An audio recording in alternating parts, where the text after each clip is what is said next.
Justement, on a une question d'un internaute. Qu'est-ce qui serait vraiment différent entre une commission dirigée par Martin Schulz, qui est donc le candidat plutôt du Parti socialiste, Tout à fait. par rapport à une commission dirigée par José Manuel Barroso, l'actuel président de la commission, ou Jean-Claude Juncker, qui est le favori plutôt de la droite? Les propositions que fait Martin Schulz, précisément, sont des propositions pour la jeunesse, pour l'investissement, pour la croissance, pour l'emploi.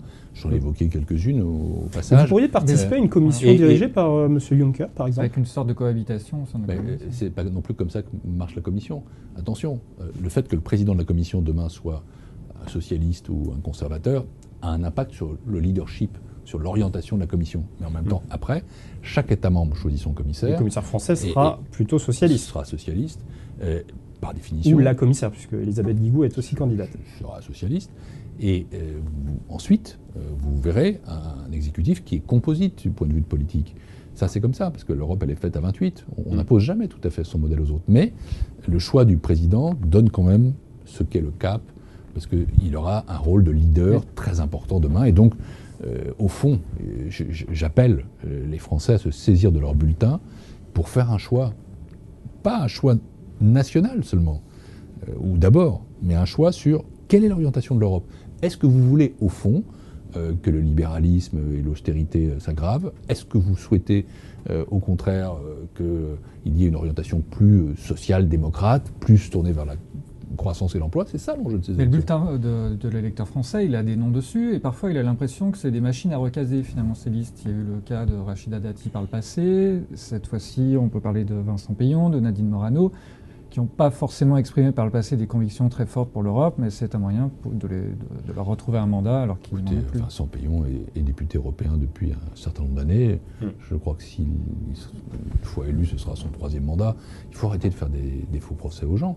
Nadine Morano, je le découvre comme une convertie récente, mais il faut toujours permettre à chacun. Est-ce que vous déplorez que de de manière à gauche comme à droite, ce soit plutôt ceux qui ont perdu aux législatives qui sont candidats aux européennes? Non, c'est pas le cas général. Et d'ailleurs, il y a de plus en plus quand même de bons députés européens français. Je pourrais en citer. Je suis ici avec vous à Boulogne-Billancourt, en Ile-de-France. Nous avons une tête de liste qui s'appelle Pervenche Berès, qui est une femme qui n'est pas connue du grand public, mais qui est une députée européenne absolument remarquable, engagée, présente, présidente de commission. Il y en a un qu'on n'entend pas du tout, c'est votre lointain successeur aux affaires européennes, c'est Harlem Désir. Mais il vient d'arriver. Oui, mais on est en pleine échéance. On le disait, européenne. à 3 semaines des européennes, pas un seul mot du secrétaire d'État aux affaires européennes. Vous voyez, moi je suis sur Internet très souvent, donc je m'informe beaucoup par Internet. Et je ne suis pas d'accord. Harlem Désir était à Strasbourg samedi, vous ne l'avez peut-être pas vu. Il a fait des déclarations fortes.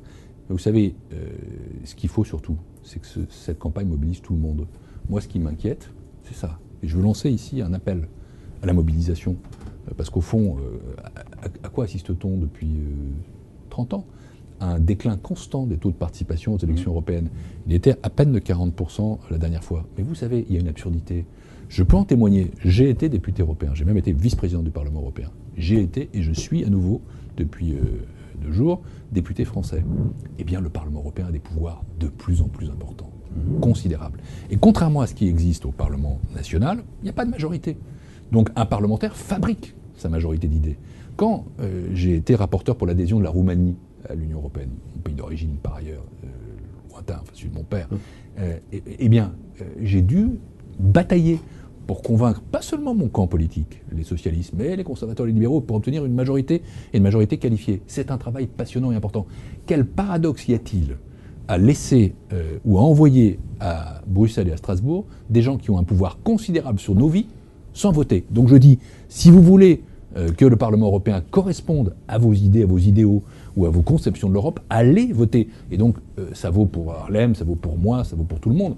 C'est faisons campagne. Ce soir, je serai à Cholet, en Maine-et-Loire, parce que je fais campagne, et puis je ferai de nombreux débats télévisés, je ferai aussi plusieurs déplacements ici et là, parce que je souhaite qu'il y ait un taux de participation plus élevé que la dernière fois. C'est un enjeu décisif. L'appel est lancé.